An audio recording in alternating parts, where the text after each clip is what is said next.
September brings cooler days and long hours of studying. The end of September also brings a little known national day that celebrates the stupid question. I don't think there's such thing as stupid questions. I feel like people ask questions to kind of get their like a specific answer. They'll say, oh, there's no such thing as a stupid question. You can ask all the questions you want if you don't understand something.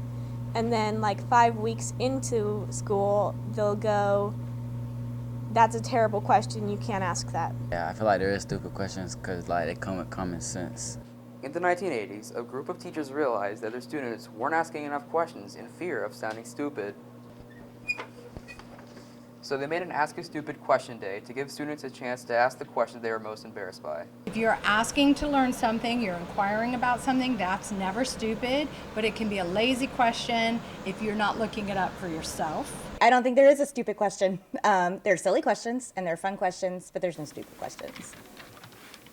Dr. C may call them silly, but we've all heard questions that make us roll our eyes. And there are teachers who can tell you stories about questions that make them pause and breathe.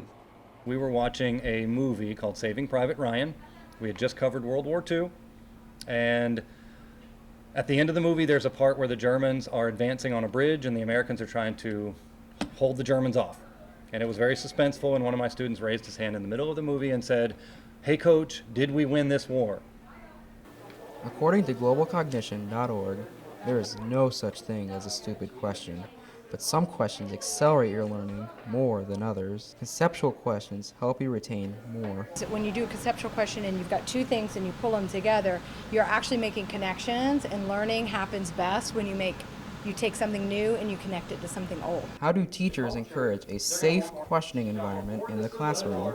Teachers tell us the key to being patient is to remember how it feels to be on the receiving end. The other thing is, if you are brave enough to ask a question, there's 5 other people who aren't brave enough. So I'm more likely to point that out. So it's better to ask something and be wrong or think it's silly than to just sit there quietly. They're being honest, which is a vulnerable place to be. I really admire the kids who ask these questions. Science shows us we need to ask more questions to grow. However, there are some questions better left unsaid. I'm Ethan Ferrara for RNN.